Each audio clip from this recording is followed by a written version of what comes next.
Halo, assalamualaikum warahmatullahi wabarakatuh. Saya Rifan dari Abiyat Apparel Pro. Pada kesempatan kali ini, saya ingin membahas buku yang baru aja keluar dari Pak Beni. Namanya adalah buku Screen Printing Handbook. Ini bukunya udah saya dapatkan sebelum Lebaran kemarin, cuman karena berhubung mudik dan kemudian persiapan produksi lagi, jadi baru kita bisa review sekarang ya. Dan ini langsung aja saksikan video ini sampai selesai untuk lihat review lengkapnya. Oke?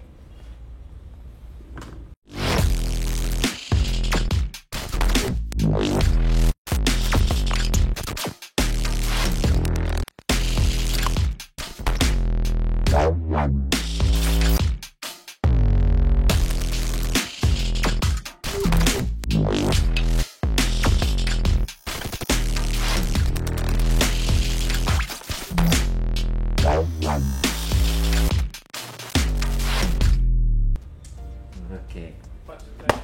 Dah. Oke. Pertama-tama ini buku dibikin oleh Pak Beni namanya. Ini bukunya luar biasa sekali ya. Dan untuk profilnya sendiri Pak Beni ini memang kalau saya baca di halaman belakang ya, memang saya pribadi tidak kenal secara personal, tapi saya kenal secara sosial media di Instagram dan sempat lihat-lihat juga. Sebelum dia bikin buku ini pun saya udah tahu siapa beliau. Kemudian dia mengeluarkan buku, saya makin kepo kan siapa. Akhirnya di sini dibahas juga track record beliau tuh lumayan cukup panjang di dunia screen printing. Jadi menurut saya kapabilitas beliau untuk membuat buku ini sangat cocok lah di Indonesia.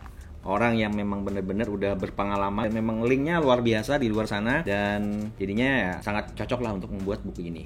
Itu untuk dari segi penulisnya sendiri ya. Kemudian untuk dari bukunya sendiri, ini kalau misalnya kita baru pegang ini hardcover ya, jadi memang istilahnya hardcover ya ini ya. Jadi memang bukunya itu kayak kitab gitu. Saya yakin sih ini bukunya awet banget, yang nggak bakalan kayak kita simpan tuh nggak bakal cepet kayak rusak gitu, karena memang kalau ditaruh tuh ya kuat gitu. Jadi memang hardcover ini keren banget lah, dan ini desainnya juga oke banget. Screen Printing Handbook, wah udah tukang sablon kalau lihat buku ini pasti ini kitabnya para tukang sablon nih gitu. Nah, selanjutnya kita bahas sedikit tentang isinya sendiri. Kalau untuk isinya ini terdiri dari beberapa bab ya, dan memang bab-babnya ini dijelasin banget. Yang pertama dibahas itu tentang artwork dulu, kemudian tentang screen, kemudian tentang squeegee, kemudian screen printing ink, kemudian tentang equipmentnya, kemudian tentang printing metodenya, kemudian tentang bisnisnya pun dibahas, kemudian tentang printing quality, dan terakhir tentang screen printing assessment. Jadi memang pembahasannya cukup kental di segi teoritis ya, karena memang ini lebih ke teoritis ya, karena kita nggak ada praktek kan di sini, karena memang lebih ke bacaan-bacaan gitu. Dan saya sudah baca juga, ya saya sebagai pelaku industri screen printing ini mungkin dari saya mengenal dunia sablon itu dari 2011-an ya. Jadi mungkin sudah hampir 10 tahun ya. Tapi memang kalau mengenal lebih dekat ketika di industrinya sendiri terjun, saya dari tahun 2012-13, dan baru punya vendor itu sekitar tahun 2016 untuk Abiyat Apparel Pro sendiri. Jadi untuk yang detail saya jatuh untuk mulai ini dari 2016. Jadi pengalaman saya kan baru sedikit juga ya, cuman baru sekitar 5-6 tahun lah gitu kalau untuk prakteknya sendiri gitu di screen printingnya.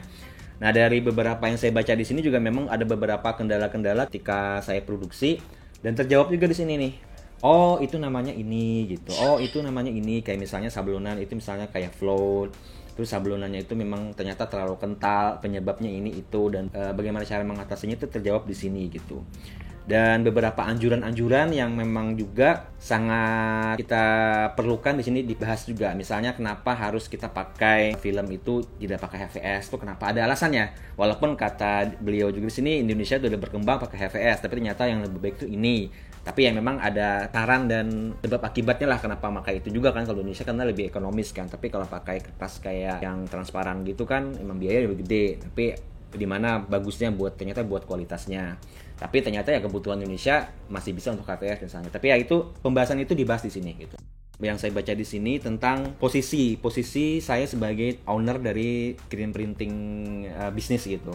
Ternyata ada beberapa pembagian juga di dalam industri ini. Ya salah satunya adalah dari yang hobi, kemudian dari yang kayak saya nih home industry, kemudian medium industry, dan yang terakhir adalah big industry. Nah, dari inilah saya juga bisa mulai menanam gini lah.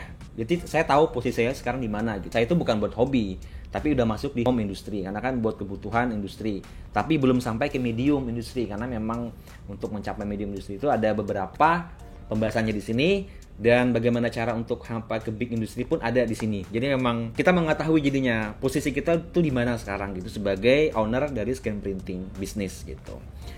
Dan tentu masih banyak lagi pembahasan yang lain yang menurut saya sangat seru di sini untuk dibahas oleh teman-teman, untuk dipelajari. Dan ini masih ada lagi buku-buku yang lain yang bakal keluar juga di sini, udah di headline juga di terakhir ini dikasih tahu, yaitu tentang T-sheet color separation, tentang screen printing ink, digital textile printing, T-shirt design inspiration, entrepreneur apparel business. Dan ini masih berlanjut. Jadi memang buku-buku selanjutnya kita tungguin aja bagaimana.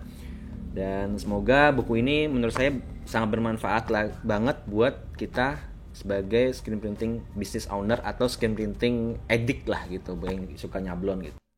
Dari segi materi menurut saya emang ini sudah tidak diragukan lagi karena kapabilitas dari Pak Benny-nya sendiri. Namun kalau boleh saya kasih saran, target marketnya kan kalau ini berarti memang masih lebih ke pelaku ya. Dan kalau misalnya pemula mungkin lebih ke informasinya. Cuman kalau misalnya kayak ke customer, mungkin ada orang-orang yang pengen belajar dari nol banget screen printing. Ini sudah cukup, cuman memang akan lebih lengkap lagi ketika ada hand fill dari beberapa yang ada di sini gitu. Kayak hand fill sablon lah misalnya, yang ya info aja misalnya, kan kalau di sini cuma foto ya, foto-foto aja. Kalau misalnya ada beberapa hasilnya yang real gitu, dan itu menjadi referensi ketika untuk orang-orang yang baru belajar banget dan belum pernah pegang sablon misalnya, jadi cuman lebih kayak oh begini, oh begitu gitu, itu sangat bagus lagi. Kalau itu jadi dijadikan pelengkap, cuman tanpa itu pun sebenarnya udah bagus banget. Itu aja dari saya, terima kasih sudah menyaksikan. Sampai ketemu lagi di video selanjutnya. Saya Rifani, saya pamit. Salam jahit, salam gesut. Wassalamualaikum.